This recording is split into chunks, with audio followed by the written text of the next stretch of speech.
Dans cette vidéo, nous allons analyser ensemble la stratégie marketing et de génération de prospects de Cheval Blanc Patrimoine. Pourquoi j'ai choisi cet acteur? Tout simplement car, à mon sens, c'est un acteur de la gestion de patrimoine qui a le niveau de marketing digital et de génération de prospects le plus poussé que j'ai pu apercevoir. En dehors notamment des banques et autres acteurs avec des moyens extrêmement importants. On va analyser ensemble notamment la stratégie sur LinkedIn de Joachim Savigny ou encore leurs nombreuses publicités, que ce soit sur LinkedIn ou sur Google, ainsi que leur page de destination. Leur stratégie marketing est très bien pensée et je pense que vous pouvez y trouver beaucoup d'inspiration pour votre propre système de génération de prospects. Dans une autre vidéo, si le format vous plaît, j'analyserai le marketing d'autres acteurs beaucoup moins avancés sur le sujet, auxquels pour le coup ce sera plutôt des conseils que je pourrais leur donner et quelques exemples par rapport à tout ça. On commence tout de suite avec la stratégie de Joachim Savigny sur LinkedIn. C'est dans la gestion de patrimoine, à l'heure actuelle, une des personnes les plus suivies avec plus de 60 000 abonnés à l'heure où j'enregistre cette vidéo. On va commencer du côté de l'analyse de son profil, même si je ne pense pas que la clé de son succès soit ici, et ensuite on ira voir du côté des posts qu'il a créés. C'est dans la gestion de patrimoine une des personnes les plus suivies à l'heure actuelle avec plus de 60 000 abonnés. Et pour moi, la clé de son succès peut-être est due en partie à son profil, mais surtout à sa cadence de publication et à la qualité de ses publications. On va aller faire un petit tour tout de suite sur son profil LinkedIn pour que je vous donne un peu plus de détails sur le sujet. Donc là, ici, en photo de profil relativement classique, une couverture, pareil, quelque chose de très très simple. Beaucoup d'abonnés dans la gestion de patrimoine, très peu de personnes ont des abonnés qui se comptent en dizaines de milliers et même supérieurs à 50 000. Donc là, pour le coup, on voit qu'il y a eu un vrai travail sur le sujet. Si on regarde, on a quand même pas mal de contenu qui est publié par Joachim, donc on a un vrai travail de ce côté-là. À la limite, le petit conseil que je pourrais donner à l'équipe marketing de Joachim, ou lui-même, ce que j'ai entendu aussi, qui gérait en partie son marketing, ici, vous avez la possibilité de cliquer sur accéder à nos conseils et là je vois qu'en fait c'est un lien, si vous regardez en bas à gauche, chevalblanc-patrimoine.fr. J'ai juste trouvé ça dommage de ne pas mettre ce qu'on appelle de tracking, qu'on appelle UTM, qui permettrait en fait de savoir pour l'équipe marketing de Cheval Blanc Patrimoine, pour savoir d'où vient le trafic. Donc ça, je pense que pour le coup c'est une des petites choses qui pourra améliorer par rapport à ça, pour voir quel est l'impact de chacun des canaux, parce que pour le coup ils ont beaucoup de canaux qui tournent en parallèle, donc je pense qu'il y a un vrai sujet sur la partie suivi SCRM. Peut-être qu'ils le demandent sur leur site internet, sur le formulaire de contact classique, mais pour le coup, voir combiner et cette partie UTM et cette partie déclaratif sur le formulaire, je pense que ça peut être une très bonne idée. Pour le reste du profil, si vous regardez, on est sur quelque chose de très classique. On a quelques articles qui sont mis en avant, une expérience, quelques recommandations. Là, vous voyez, pour le coup, c'est des recommandations même qui sont très anciennes. Contrairement à ce que beaucoup de gens essaient de vous faire croire pour vous vendre monts et merveilles, le succès sur LinkedIn, c'est pas un profil ultra optimisé aux petits oignons, etc. C'est surtout le contenu que vous allez poster, à quel point vous trouvez une audience cible qui est intéressée par ce que vous allez mettre en avant et à quel point vous êtes capable de faire du contenu qui soit intéressant. Parce qu'il y a beaucoup de personnes qui sur la plateforme arrivent à faire de la visibilité. Par contre, transformer cette visibilité en contact puis en business, c'est beaucoup plus compliqué pour la majorité. Donc là, on voit que c'est un sujet que Joachim a plutôt bien traité par rapport à ça. Donc là, de mon côté, on est plutôt pas mal. Ce qu'on va faire, c'est passer sur l'analyse de contenu. Donc là, je vais aller afficher tous ces posts. Donc là, on voit des choses qui ont été republiées, ok, clap de présentation de l'équipe, on a pas mal de choses. Un des formats qu'il aime beaucoup, j'ai vu ces derniers temps, c'est notamment des choses un petit peu historiques, de culture, on va dire, financière par rapport à ça. Là, typiquement, des choses assez mainstream. Comment est réparti le patrimoine des Français? Un petit peu de JO, parce que pour le coup, sur la période, tout le monde en a posté. Là, on parle de capitalisation boursière. Là, on parle de ce qu'on va retrouver dans un S&P 500. Enfin, pour le coup, beaucoup de choses par rapport à ça. Un peu d'actualité sur l'entreprise. Mais si vous regardez, c'est majoritairement des posts qui vont vous apprendre des choses et pas qui vont vous apprendre à choisir un PER ou je ne sais quoi, comme font plein de conseillers en gestion de patrimoine, mais plutôt qui partagent une culture financière au sens large par rapport à ça, qui est accessible pour tout le monde, pas tellement orienté produit, mais juste orienté sur comment je peux aider le plus possible les gens. Donc là, vous voyez, on a un post sur Cheval Blanc Patrimoine, mais en fait, on en a vraiment beaucoup. En fait, ils ne cherchent pas à mettre en avant l'entreprise. Il cherche simplement à mettre en avant, si on regarde sur le contenu, les différentes expertises qu'il a par rapport à ça. Si on regarde, moi j'ai vu sur pas mal de posts, il n'y a même pas forcément d'appel à l'action en fin de post ou quoi que ce soit pour essayer d'aller chercher du contact. Tout simplement parce que la stratégie, il la connaît, elle est simple. On poste, en quantité. Là, si vous regardez, on a vraiment une quantité de posts qui est relativement impressionnante. On poste des choses de qualité, de manière régulière, et le succès sur LinkedIn, il est aussi simple que ça. Je pense qu'essayer de chercher des hacks, de mettre des photos qui soient plus ou moins réalistes, etc., je pense pas que ce soit vraiment là le sujet. Pour moi, l'avenir par rapport à ça, il est plutôt à comment on crée du contenu de qualité et comment on donne envie aux gens ensuite de s'intéresser à nous. Parce que forcément, si vous suivez une personne sur LinkedIn depuis des mois, le jour où vous avez des questions sur le sujet finance, c'est probable que vous ayez vers cette personne-là.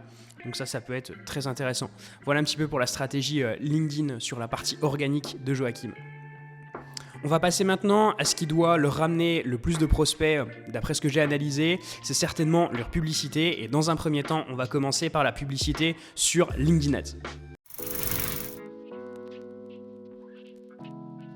On se retrouve sur la bibliothèque publicitaire LinkedIn de Cheval Blanc Patrimoine. 62 publicités qui tournent, pas mal de propositions de valeur mises à disposition. Donc là ici, accès aux meilleurs investissements, contrat d'assurance vie luxembourgeois, pareil, pas mal de choses. Là ici, on parle un petit peu de toutes les classes d'actifs possibles. La plupart du temps, c'est de la prise de rendez-vous ou sinon des formulaires sur LinkedIn par rapport à ça. Donc là, pour le coup, c'est plutôt très très bien pensé. On a beaucoup de typologies de propositions de valeur, des visuels qui sont assez différents. On n'a pas trop de photos de l'équipe, parce que c'est quelque chose qui en règle générale fonctionne plutôt bien. Mais là, on a un petit peu moins, donc pour le coup, intéressant à regarder. Donc là, c'est pas mal pour le coup. Il n'y a pas de vidéo. Donc de toute manière, depuis nos tests depuis 3 ans sur LinkedIn, la vidéo, c'est clairement pas le format qui performe le mieux en termes de publicité. Donc pour le coup, pas de souci par rapport à ça. Clairement, ce qui est le plus mis en avant, c'est l'assurance vie luxembourgeois. Je pense d'un point de vue notamment budget publicitaire. Je vais vous le montrer juste après. Donc voilà un petit peu sur le sujet. Pourquoi c'est intéressant de se mettre sur de la publicité sur LinkedIn ? Parce qu'en fait, certes, c'est plus cher. Vous allez payer ce qu'on appelle un CPM, donc un coût par 1000 impressions. Le CPM, en fait, c'est le système de facturation de toutes les plateformes sociales. Vous allez payer pour toucher 1000 personnes. Donc ce CPM-là, il est beaucoup plus élevé sur LinkedIn que sur d'autres plateformes. C'est même le plus élevé certainement des plateformes sociales parce qu'en fait, la qualification des personnes que vous allez y retrouver dessus est aussi beaucoup plus élevée. Donc c'est intéressant, mais plus cher. Mais pourquoi c'est intéressant ? Parce que vous pouvez cibler des personnes par école, par type de poste, par entreprise, par critères démographiques évidemment. Vous avez vraiment beaucoup de possibilités par rapport à ça. Vous pouvez les cibler aussi par ville. Donc typiquement des cadres qui ont tel type de position sur les 5 plus grandes villes en France, on peut supposer qu'ils ont les revenus qui permettent notamment l'assurance vie luxembourgeoise. Donc voilà un petit peu par rapport à cette partie-là. Je me suis ouvert quelques publicités pour vous faire un petit retour là-dessus. Donc là, on a un guide sur la réduction d'impôts. Là, pour le coup, c'est pas tellement un guide, c'est un bilan complet offert en vous inscrivant avec votre profil LinkedIn. Ok, très très bonne proposition de valeur. On voit qu'on a pas mal d'impressions par rapport à ça. Donc ça me va très très bien. C'est une publicité qui a tourné juste pendant un mois, qui n'a pas été relancée ensuite. Peut-être que les résultats n'étaient tout simplement pas à la hauteur. Et si on regarde ici, c'est là que c'est vraiment intéressant. Entre 500 000 et 1 million d'impressions, c'est énorme par rapport à ça. C'est des investissements qui sont très conséquents. Je ne vais pas vous donner de montant budget publicitaire exact qui ont pu être mis par rapport à ça, mais c'est des investissements clairement en dizaines de milliers d'euros, voire peut-être même au-delà par rapport à ça. Tout dépend des audiences, etc. Je n'ai malheureusement pas accès au compte pour vous donner autant d'informations, et quand bien même j'aurai accès, il y a évidemment un sujet de confidentialité sur le sujet. Donc là, si on regarde, on est sur des campagnes qui touchent du national. Forcément, quand on souhaite toucher des personnes à 30 km autour d'une toute petite ville, c'est compliqué de faire des choses. Par contre, quand on est prêt à aller sur du national, on peut faire des choses qui sont vraiment très sympathiques par rapport à ça. Donc là, ici, pareil, assurance vie luxembourgeoise, moins d'impression, mais c'est quand même très conséquent par rapport à ça. Donc là, pareil, on voit que ça ciblait donc la France, l'Île-de-France, Bordeaux, ok, donc du national par rapport à ça. Et là, encore une dernière publicité. Si on regarde les dates de première diffusion, c'est quand même assez récent. Les dates de dernière diffusion par rapport à ça, donc 12 septembre 2024, ça correspond peu ou prou au moment où on enregistre la vidéo. Donc pour le coup, très très intéressant par rapport à ça. Donc clairement, pour moi, quand on est conseiller en gestion de patrimoine, c'est clairement une flèche à mettre sur son arc, clairement. Parce que tout simplement, certes, Google c'est pas mal, certes, Facebook c'est pas mal, mais là vous allez pouvoir toucher en fait une autre catégorie de personnes. Donc ça peut être vraiment intéressant de mettre en place ces publicités. Juste petite chose importante par rapport à ça, ne cherchez pas à faire du copier-coller de ce qui a été mis en place par Cheval Blanc Patrimoine. Vous ne connaissez pas toutes les stratégies, vous ne connaissez pas les ciblages. Il y a plein de choses qui vous sont totalement inconnues par rapport à ça. Tout le sujet, c'est de faire une stratégie qui vous soit personnalisée, qui soit sur mesure par rapport à ce que vous souhaitez faire, votre zone de chalandise, etc.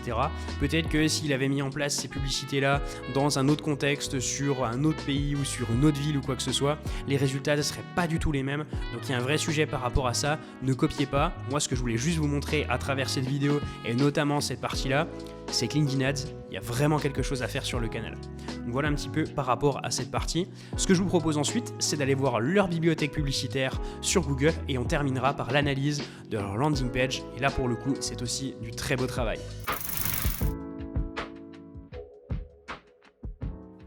Avant d'aller sur la partie Google Ads, je souhaitais juste vous montrer la partie sur Meta, à savoir Facebook et Instagram, parce que pour le coup, il n'y a pas de publicité qui tourne dessus. J'ai trouvé ça plutôt dommage parce qu'on peut faire deux choses en publicité, soit de l'acquisition, soit du reciblage.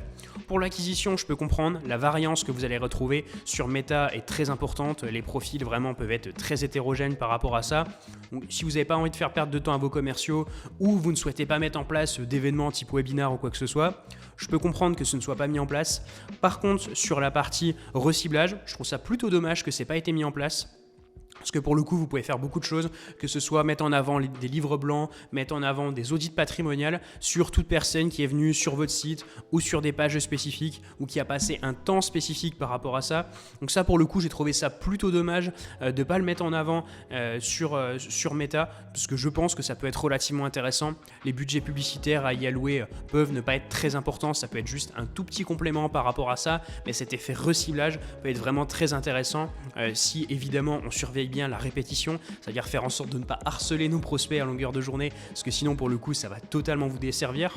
Mais par contre avec des budgets qui soient raisonnables vis-à-vis de ce qui est dépensé en acquisition, notamment sur LinkedIn et sur Google, je pense qu'une partie sur Meta aurait pu avoir sa place par rapport à ça. On commence tout de suite l'analyse des publicités. Donc là, on voit déjà pas mal de choses, donc pas mal de types de produits qui sont mis en avant. Sachez que sur du marketing, sur de la gestion de patrimoine, notamment sur Google Ads et notamment ici sur la partie recherche, ce qui fonctionne très très bien, c'est une approche qui est plutôt orientée produit côté marketing. Et évidemment, lorsque vous allez faire l'audit patrimonial en R1, R2 avec cette personne-là, pour le coup, ensuite, vous pourrez la rediriger sur les solutions que vous pensez être les plus adaptées. Mais souvent, les personnes les plus qualifiées viennent déjà avec une idée de produit en tête et ensuite, on peut les faire convertir sur d'autres sujets par rapport à ça. Donc là, vous allez retrouver vraiment tous les produits possibles et imaginables que vous pourrez retrouver en gestion de patrimoine. Ils ont peut-être oublié certains, mais pour le coup, on va avoir du private equity. Ici, on va avoir de l'investissement en dom-tom, de la NuPro, de la FCPI, crowdfunding. Vous avez aussi, donc là, investir sa retraite, un petit peu différent. Là, je ne sais pas quels sont les résultats dessus, parce que pour le coup, c'est pas des requêtes sur lesquelles les résultats chez moi étaient très très bons, enfin chez nos clients. Du private equity, du Girardin, vous devez avoir du Malraux aussi. De l'ancien réhabilité, du PER, de la SCPI. Enfin, pour le coup, ils ont vraiment été mettre en place des annonces sur à peu près tout ce que vous puissiez imaginer. Donc là, vous voyez, on a des monuments historiques, pareil, private equity, du PER, SCPI. Vendre votre hôtel au bon prix. Donc ça, pour le coup, je pense qu'ils essaient aussi de sourcer des produits intéressants par rapport à ça. Du déficit foncier, de l'ancien réhabilité. Donc là, beaucoup de choses par rapport à ça. Ce que je vous propose par rapport à ça, c'est qu'on commence à regarder les annonces, ce qu'on va appeler en fait en search, donc c'est-à-dire sur des résultats de recherche. Quand une personne tape quelque chose, sur les 3-4 premiers résultats, vous allez pouvoir retrouver de la publicité. C'est ici qu'ils vont se positionner et c'est là justement qu'on va analyser les annonces qu'ils mettent en avant. Même disclaimer que sur la partie LinkedIn Ads, ne cherchez pas à copier-coller ce qu'ils font. Vous n'avez pas les mots-clés sur lesquels ils diffusent. Vous ne savez pas quels sont les résultats sur chaque landing page, quelle est la typologie de prospects qu'ils veulent aller chercher, quelle est la zone de chalandise qu'ils abordent par rapport à ça. Parce que si ça se trouve, ils se sont aperçus que sur un sujet, par exemple private equity, le faire en province, on avait des paniers moyens qui étaient très très bas, alors que le faire sur les 3 plus grosses villes de France, dessus, on avait des paniers moyens qui étaient beaucoup plus hauts. Donc c'est juste à titre d'inspiration, essayez de comprendre ce qui est mis en place et ensuite vous devez vous créer une stratégie sur mesure par rapport à ça.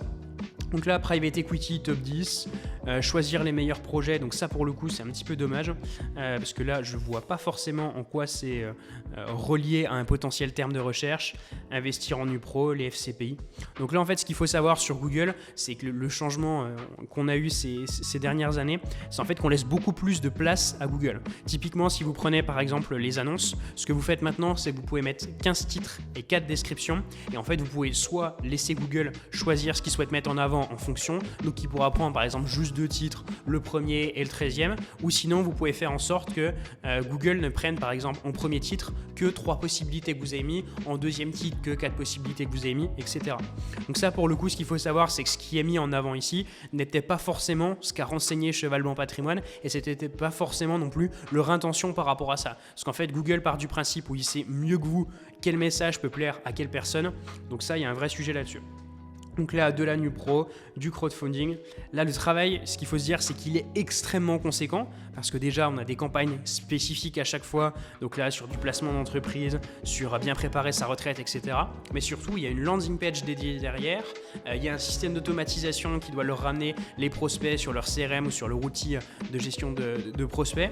Il y a un travail qui est extrêmement conséquent pour mettre en place tout ça. Et c'est pas l'histoire de quelques semaines pour le mettre en place. Il vous faut une vraie équipe marketing sur le sujet pour pouvoir aller chercher des choses qui soient aussi intéressantes.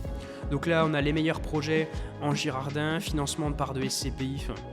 Vraiment, pour moi, c'est une vraie masterclass. Ce que je vous inviterai à la limite à faire, c'est aller vous-même sur le centre de transparence publicitaire. Et ensuite, vous pouvez aller voir dans n'importe quelle publicité, par exemple celle-ci. Vous avez date de première diffusion, date de dernière diffusion, et vous avez aussi le nombre de diffusions par rapport à ça. Donc ça, pour le coup, ça peut vous dire que la publicité fonctionne plus ou moins bien par rapport à ça. Donc là, vous voyez celle-ci, ce qui est possible, c'est qu'elle fonctionne, mais que par contre, il y a très très peu de fois où cette publicité se déclenche. C'est possible sur certaines choses qui sont beaucoup plus de niche, sur lesquelles vous avez beaucoup moins de recherche par rapport à ça. On pourrait penser notamment à des produits financiers très spécifiques. Si par exemple, vous souhaitez faire un produit, par exemple, comment mettre du private equity sur une assurance vie luxembourgeoise et que vous recherchez des personnes qui tapent ces deux termes en même temps, vous allez avoir très peu de volume de recherche, qui sera peut-être très qualifié, mais très peu de volume de recherche. Donc les impressions ne seront pas forcément corrélées par rapport à ça. Alors que si vous faites une campagne SCPI en national pour des personnes à partir de 35 ans et que vous mettez par exemple possibilité de financement à crédit, etc., vous allez avoir des volumes de prospects qui seront beaucoup plus conséquents, des volumes d'impressions qui seront beaucoup plus conséquents, mais pour autant, c'est pas pour ça que la campagne aura un bien meilleur retour sur investissement. Donc attention par rapport à ça. Ce que je vous propose ensuite, c'est d'aller regarder tous ces visuels ici que vous allez pouvoir retrouver qui ne ressemblent pas du coup à des annonces sur du search, et c'est de vous faire une petite explication par rapport à ça. Donc ça peut être des campagnes de deux types, Performance Max ou Demande Gen. Sachant que sur Performance Max, vous allez donner ce qu'on appelle des signaux d'audience à Google. Donc essayez de lui donner un petit peu, on va dire, d'inspiration par rapport à ça. Et ensuite, Google pourra diffuser plus librement là-dessus. Et sur Demande Gen, ça sera une logique qui sera un petit peu plus différente par rapport à ça. Où pour le coup, vous pourrez cibler les audiences de manière un petit peu plus spécifique. Donc là, voilà les retours sur le sujet. Donc là, vous voyez, on a quand même beaucoup de search. Là, pour aller chercher des campagnes Demande Gen, il y en a quand même, Demande Gen ou Performance Max, il y en a quand même pas tant que ça. Donc là, vous voyez comment bien investir en SCPI, le guide patrimonial 2024. Donc là, vous voyez, c'est des visuels ici qui sont créés de manière, qui sont créés avant. Et en fait, le texte, vous le mettez vous à la main. Vous n'avez pas besoin de créer un visuel avec un texte directement dessus. Donc là, les excellentes SCPI du marché, donc très intéressant. Guide de la défiscalisation. Donc là, vous voyez, vous avez quand même pas mal de campagnes qui tournent. Donc là, du bilan patrimonial offert. Ça peut être aussi bien en acquisition qu'en reciblage par rapport à ça. Vous avez aussi la vidéo qui tourne sur le sujet. Donc là, ce qui serait intéressant à voir sur la vidéo, ce serait d'aller voir si ça tourne par exemple sur du YouTube ou sur d'autres sujets. Donc là, vous voyez, 132 000 vues. Donc là, moi, j'ai un outil qui m'estime à peu près le niveau de dépenses publicitaires par rapport à ça. Mais pour le coup, ça peut être pas très, vous voyez, Google me dit entre 1000 et 2000 vues. Donc ça, pour le coup, ça peut être un peu compliqué à prendre en compte par rapport à ça. Donc là, on a aussi une partie vidéo qui a été mise dessus. Donc là, format vidéo, il ne nous dit pas forcément où est-ce que ça a pu être diffusé par rapport à ça. Donc ça peut être sur YouTube, ça peut être aussi, parce que sur du Demande Gen ou Performance Max, on peut mettre en avant la vidéo. Donc pour le coup, les canaux potentiels de diffusion peuvent être relativement importants par rapport à ça.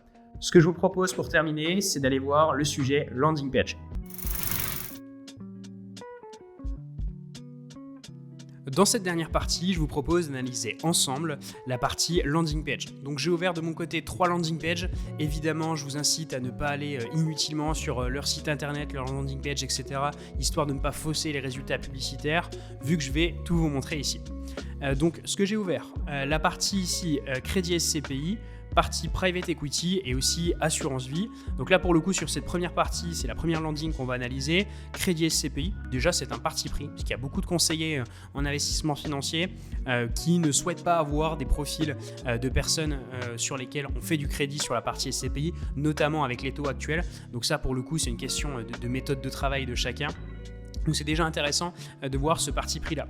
Sur la structure générale de la landing page, je ne l'aurais pas structuré comme ça. Nous, chez Iron Lead, ce n'est pas forcément la manière de laquelle on travaille. Mais vu les budgets publicitaires qui sont investis, je me doute que s'ils l'ont fait de cette manière-là, c'est qu'il y a dû y avoir soit des tests qui ont été faits avant, soit des résultats qui, d'un point de vue retour sur investissement, sont largement à la hauteur. Donc je ne me fais pas trop de soucis par rapport à ça. Comme d'habitude, ne cherchez pas à faire du copier-coller. Je vous l'ai déjà dit sur la partie LinkedIn Ads, je le répète ici.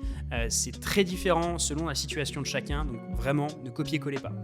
Donc là, sur cette partie ici, déjà, ce qui est très intéressant, c'est qu'on a plusieurs appels à l'action. Typiquement, obtenez votre crédit SCPI, documentation et information, simulateur. Donc là, si je vais sur doc et information, j'ai recevoir la documentation, être appelé de suite, accéder à toute l'offre. Ça, pour le coup, je le vois très très peu sur le web. C'est très intéressant de le mettre en place. Donc vraiment, beau travail de ce côté-là. Donc là ici on a demande de financement SCPI, on explique qu'ils sont libres sur les SCPI à financer, ce qui est quand même relativement important et ce qui est quelque chose qui est souvent mis en avant par les gens, à savoir est-ce que je suis libre de choisir la SCPI que je veux mettre en avant. Donc là parmi nos SCPI, ok, donc là on a des choses intéressantes là-dessus, le conseil de l'expert, donc ce qui est mis en avant, les conseillers, donc on a un peu de réassurance, pour moi c'est un petit peu juste, on aurait pu mettre en avant un paragraphe sur qui est Cheval Blanc Patrimoine, le montant d'encours, le nombre d'années d'existence, le nombre de collaborateurs, une expertise spécifique par rapport à ça. Donc là, ils mettent en avant des SCPI type, ok, qui mettent en avant. Donc ça, pour le coup, c'est relativement classique.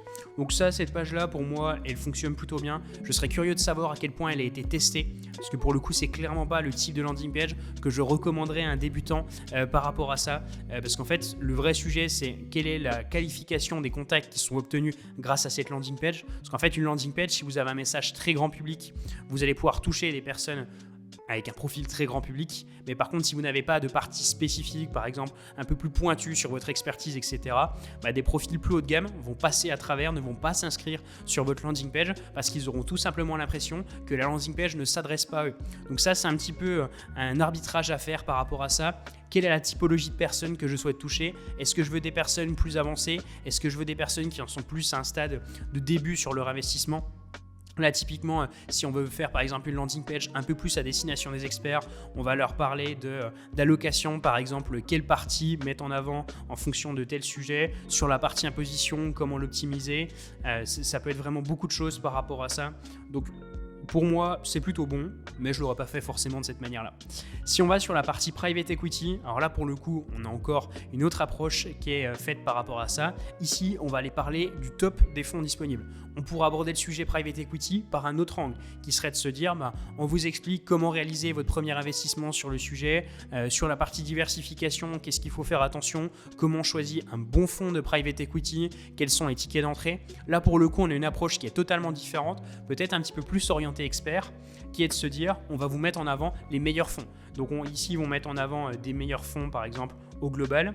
Ensuite je crois de souvenir ils mettent en avant des fonds donc là sur tout ce qui est LBO. Là ensuite ça va être des fonds sur de l'immobilier. Ensuite on a sur tout ce qui est donc apport cession.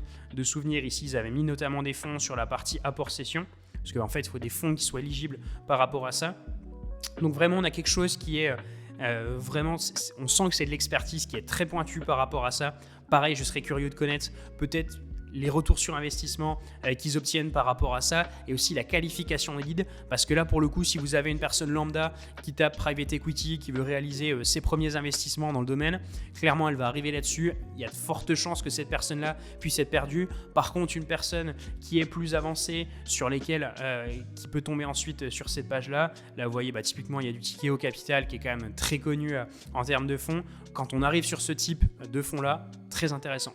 Là par contre j'ai pas tout compris, abonnez-vous à notre newsletter mensuel par rapport à ça, documentation et info. Je pense qu'il y a peut-être tout simplement une petite coquille qui s'est glissée par rapport à ça, mais pour le coup la page est très très longue, plutôt bien construite, donc clairement c'est pas une page que je pourrais recommander à une personne qui débute sur le sujet. Par contre, une fois qu'on en est à faire des tests plus avancés sur la qualification des prospects, là pour le coup très intéressant.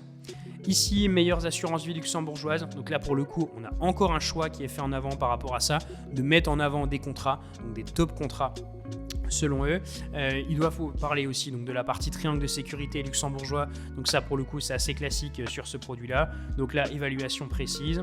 Ils mettent en avant ici le fait qu'il soit CIF, enregistré à l'ORIAS, etc. Ça, pour le coup, je l'aurais mis en avant aussi sur les autres landing pages. Le fait de vraiment mettre en avant la crédibilité qu'on a sur le sujet. Pareil, les avis Trustpilot. Ça, je trouve ça plutôt dommage que ce n'ait pas forcément été mis par rapport à ça.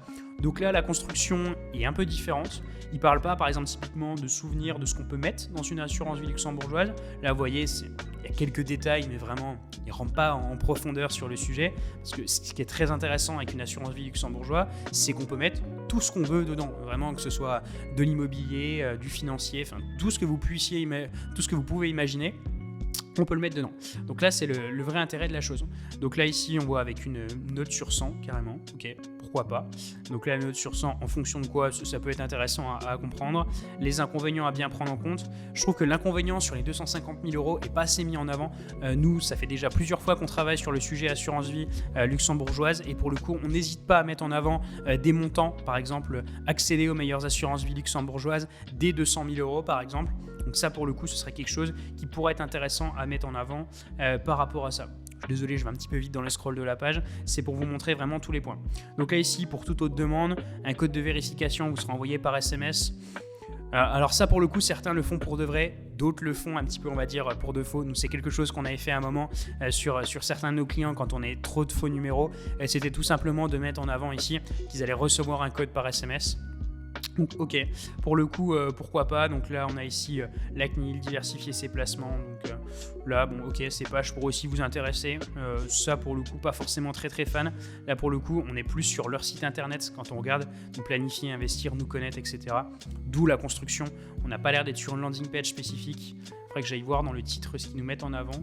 Ouais, pourtant ils marquent LP site, ok, et ici ils doivent peut-être marquer juste LP, ok, effectivement, donc c'est pour cette raison-là, c'est fait sur le même nom de domaine, effectivement, ok. Choix assez intéressant par rapport à ça. Nous, les formulaires de ce type-là, vraiment dans la gestion de patrimoine, on utilise extrêmement peu. Des formulaires, on met toutes les questions en avant d'un seul coup. Ça fonctionne beaucoup moins bien. On peut casser le taux de conversion d'une page avec ça et diviser par 2 ou par 3 le nombre de prospects que vous auriez obtenu par rapport à un formulaire classique. Donc vraiment, je vous incite à faire très attention sur ce sujet-là. Donc voilà sur l'analyse globale du marketing de Cheval Blanc Patrimoine. On aura vu beaucoup de choses, notamment orientées sur la partie publicitaire et LinkedIn, parce qu'à mon sens, ça m'est très personnel, mais je pense que c'est vraiment un énorme vecteur de performance pour faire du marketing en 2024, c'est d'utiliser et la publicité et la puissance de son image personnelle. Donc voilà un petit peu mes conseils et retours par rapport à la stratégie de Cheval Blanc. Il y a beaucoup de choses qui sont intéressantes, beaucoup d'inspiration à l'épuiser par rapport à ça. Si jamais vous avez des questions sur le sujet, comme d'habitude, n'hésitez pas, les commentaires sont là pour ça. Pour faire notre petite auto-promo pendant quelques secondes, on a une partie formation sur lesquelles on vous apprend à déployer des stratégies marketing pour notamment votre activité de gestion de patrimoine, mais pas que. Et on a aussi sur IonClear une partie prestations sur lesquelles on s'occupe de mettre en place des systèmes qui sont similaires à ceux-là pour votre activité de gestion de patrimoine. Il n'y a pas de template, de choses préfaites par rapport à ça. On ne fait que du sur-mesure sur ce sujet-là. Donc si c'est un sujet qui vous intéresse de déléguer cette partie publicitaire, sachez que on a la possibilité d'en discuter ensemble. N'hésitez pas à aller voir dans la description. Vous pourrez directement réserver un appel avec nous et qu'on puisse en discuter ensemble de vive voix. À très bientôt sur une prochaine vidéo. C'était Ludovic d'IonClear.